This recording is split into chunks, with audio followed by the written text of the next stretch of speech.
Thinking Aloud. Conversations on the leading edge of knowledge and discovery with psychologist Jeffrey Mishlove.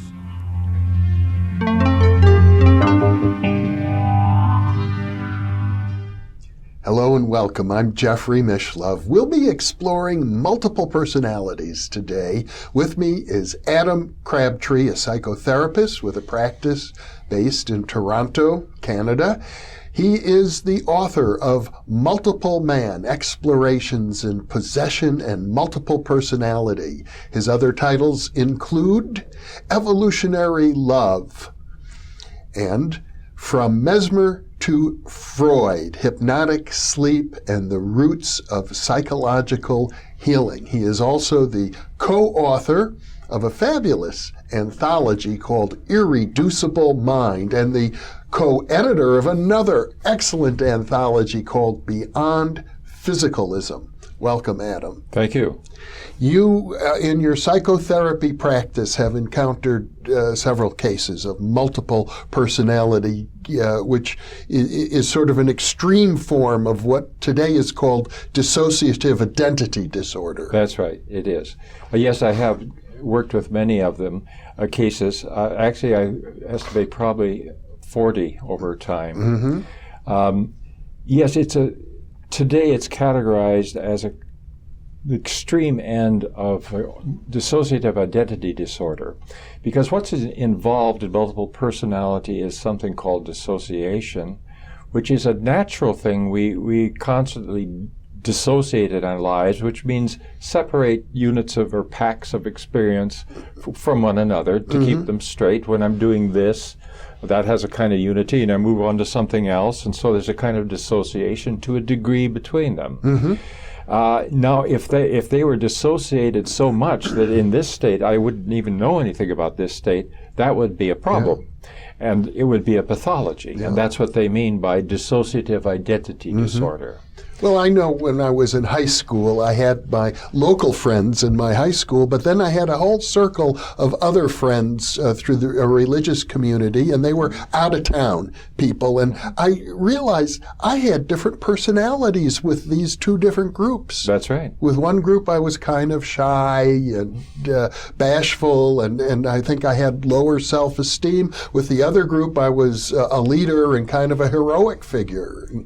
Wow, is that right? Yeah, but of course, I'd never considered this related to dissociative identities or multiple personalities, but I was very much aware of the difference. That's right, and that's natural. It's natural for us to dissociate because mm-hmm. we can't be everything at once, yeah. and we can't do everything at once. Mm-hmm. So we have to keep units of experience separately. Mm-hmm. We live in time. We live consecutively. So it's not surprising then that some people would have developed a way to protect themselves against psychological pain, mm-hmm. to use this natural ability of dissociation. But when they use it to protect themselves against pain, sometimes it actually makes them somewhat dysfunctional. Sure. And so that's why it's considered a pathology. Mm-hmm. Now, the extreme form of this is so that the identities, like you were talking about, it sort of naturally had these different identities, become so airtight mm-hmm. and separate from each other that they have no sense, for instance, of this identity within an individual being this identity within that same individual. Mm-hmm. You knew that you were in both places, and you would have sensed you were different in them too. Mm-hmm. So that wasn't a separation of the kind we're talking about now. I mean, on some occasions, the personalities aren't even aware of each other. They are not aware of each other sometimes, but even when they are aware of each other, if it's multiple personality, if it's that extreme end, mm-hmm. They certainly don't identify with each other at all. Yeah. That never happens. There's no overlapping of identity. Mm-hmm. With some lesser, not as far to the extreme of dissociative identity disorder, there's some sort of overlapping. A person might feel themselves going from one state to another, and they're quite separate, but they have some feeling, yeah, that was me, I guess, a minute ago. So it's not that airtight. Right. But what I'm talking about, and what is true of some of the famous cases, like Eve, Three Faces of Eve, Sybil, and so forth, there's this airtight difference between them. And that's what you have to deal with as a therapist. Now, you knew the person who was the center of the Three Faces of Eve story. Yes, Chris Sizemore's her name, yes. And you knew her rather well. Yes, I did. At one point we began preparations for possibly writing a book together, but it did various things, kept that from happening. But I knew her very well, yes. And when you were with her, did she manifest these various personalities? No, that was long in her past. I knew her when she was in her 60s. That's when I first met her. And that had been cleared up many years before. She had basically been able to integrate these various subpersonalities into a whole person. Integration is the word often used, but she would not use it because it wasn't integration that happened to her. She experienced them as the other personalities simply as going away, not becoming melded in any way at all. Well, was that your experience too? Of her, well, she was just one personality. I just knew the final personality. Yeah. But did she seem well balanced, grounded? Oh, very. Wholesome? Excellent. Yes, she was strong. She was very intelligent, talented, a great speaker. Yeah. Very much full personality. But it wasn't an amalgamation of the others. Well, and now you mentioned earlier the idea of pain, the inner pain that is the source of this disorder. I presume we're talking about, typically speaking, early childhood trauma. Yes, that's right. Usually there is some kind of trauma that, for whatever reason, for this child, is so bad that they simply have to cut it off as a separate experience and not revisit it. Except sometimes it then remains with them nonetheless as a separate personality that knows that experience where the others don't. And the way that Eve, in the story of Three Faces of Eve, was made into a classic film. Yes. Starring Joanne Woodward. Yes. The two personalities, she called them Eve Black and Eve White. Eve Black was very sexy and seductive and naughty and in kind of an attractive way, actually. And Eve White, if I remember, was something of a prude. Well, she was, and she was low energy, and she was subject to headaches, and there were a lot of problems between her and her husband because he felt sort of like there wasn't much of a relationship between them. So she suffered from that, and the reason she came to therapy was precisely, it was Eve White who came to therapy because she was unhappy with her life. She was depressed. She had headaches and so forth. And she wasn't aware of Eve Black. No, she was not. That took a while. The psychiatrist helped her become aware of Eve Black. And then other personalities came out. Yes. The first set of personalities she had were Eve Black, Eve White, and Jane. And that's why it's called the Three Faces of Eve. I think Jane Grey was a label I recall. Yes, that's right. However, in her case, it was an unusual case in that she had sets of three personalities that came one after the other. So after those three, there were another three and another three until she finally had 30 personalities. That seems more than enough to deal with any early childhood trauma. It makes me wonder if she wasn't doing it in order to please the therapist. Well, that is sometimes brought as a criticism to the phenomena by people who are skeptical. Because there are some skeptics who believe that multiple personalities don't really exist, that it's all acting. Yes.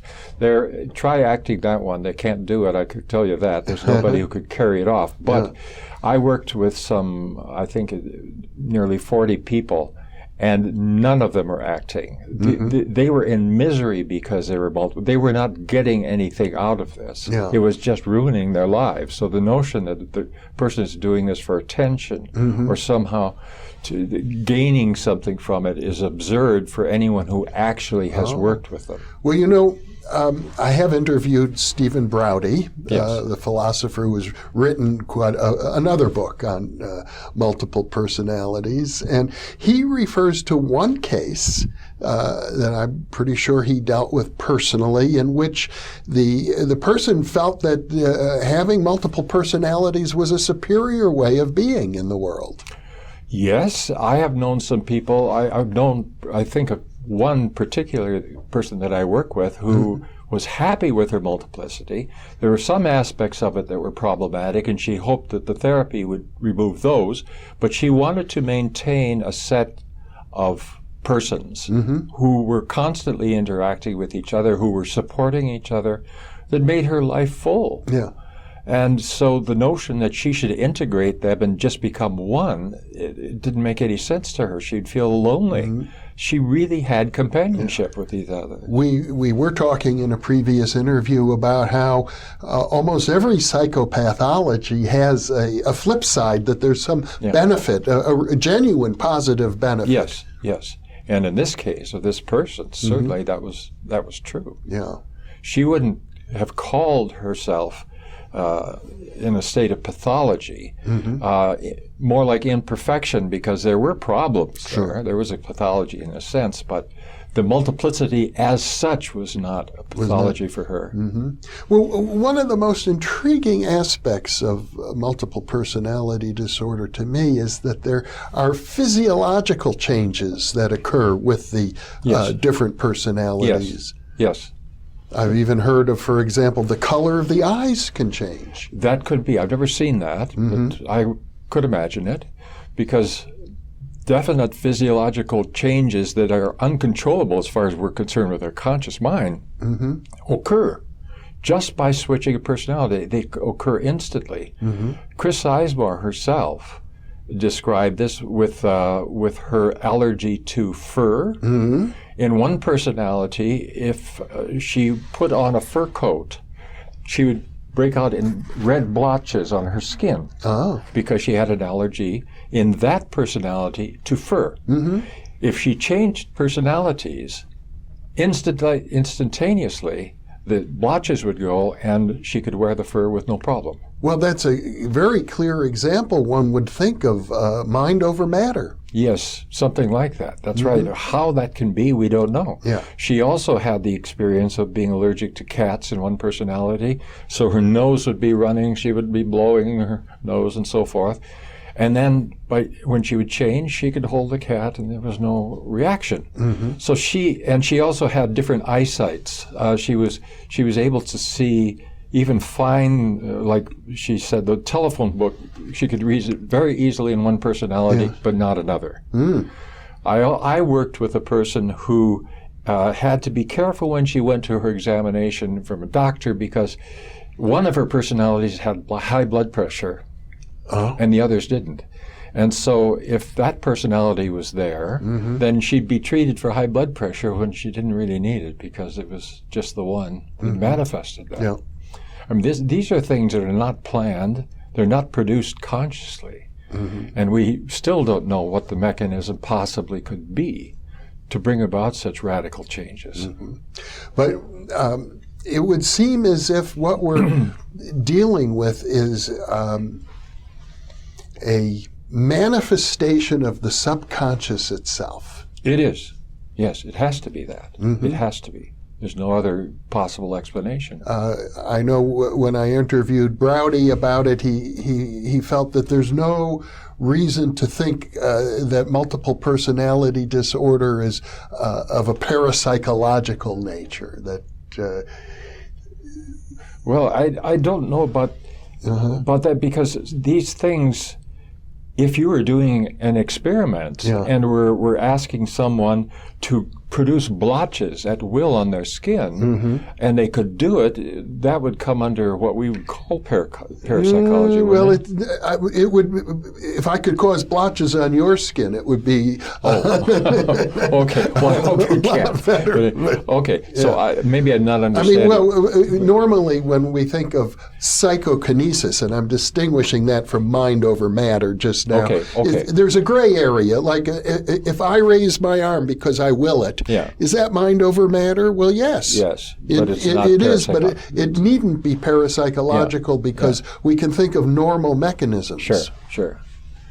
And probably the mechanisms involved in these allergies are normal, but we just don't know them. Or it may well be that we control our own bodies through psychokinesis. That's not well understood either. No, that's true. That's true.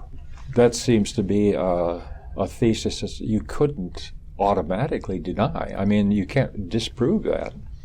It's very, very tricky, the whole question of will in general. But and getting back to multiple personality disorders, these, I gather, are, well, to what extent does will become involved? To what extent do these different personalities, are they able to exert their will over the other subpersonalities? Well, they can do that. They can, I don't know if they exert their will so much as they can definitely affect them. They can threaten each other or they can support each other, so they can have those effects.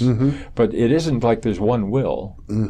Just like you may have effects on me, but you can't actually change my will. I mean, I'm under the impression that in some cases, some personality may develop contempt for a different personality and may try to sabotage them in some ways. Try to kill them or cut them. Absolutely. Yes, that's not at all unusual in my experience. So that may just be another manifestation of a self-destructive impulse. Yes, it could be.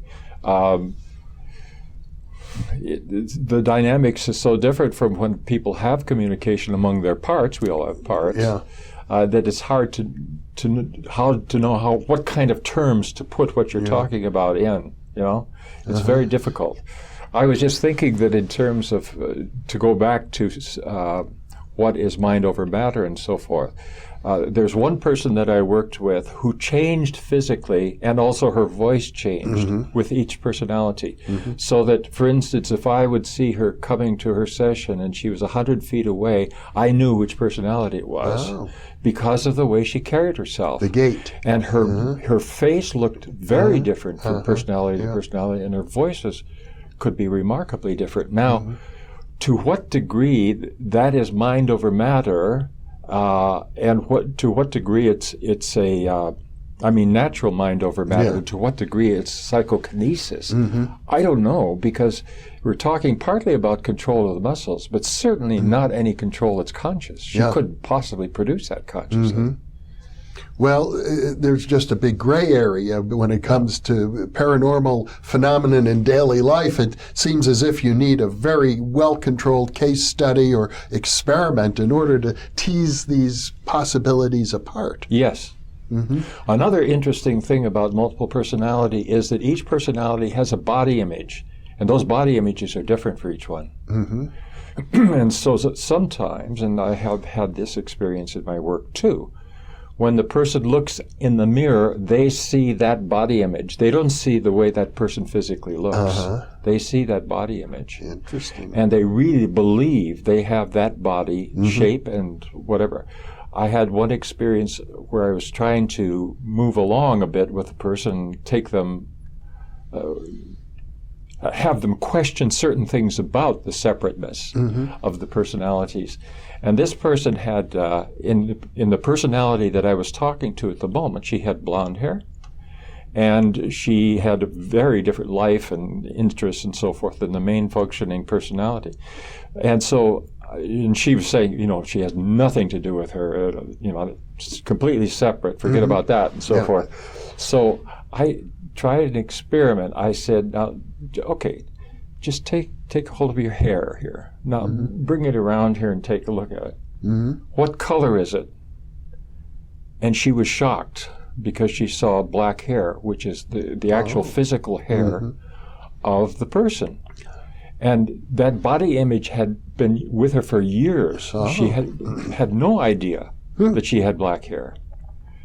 So that it can be very deeply ingrained in the person, Yeah. and affect them in ways that we can't imagine. We couldn't possibly do that consciously. Well, I gather that these cases are rare. The fact that you've seen as many as 40 patients is probably quite unusual. Yeah, it is. I started working with him right at the time when multiple personality was coming into its own, in the sense that people who had been quietly and cryptically multiple were starting to reveal themselves around 1985. And then I worked for 15 years. So it was when there were a lot of people available. Of course, it was interesting because I wrote Multiple Man about multiple personality and possession, but I had not yet worked with a multiple. And I was thinking, I'd like to work with someone who's multiple.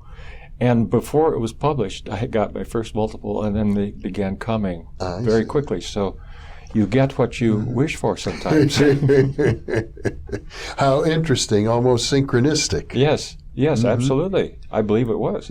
As if you were somehow drawing them in. Something like that. Yeah.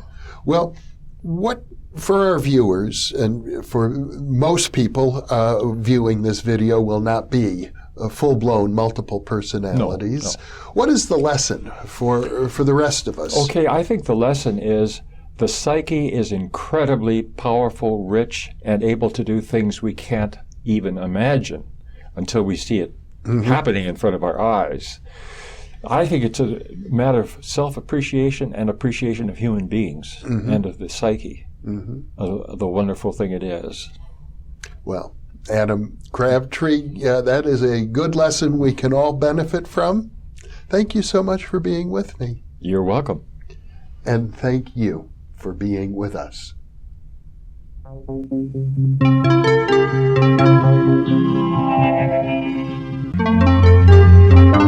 you.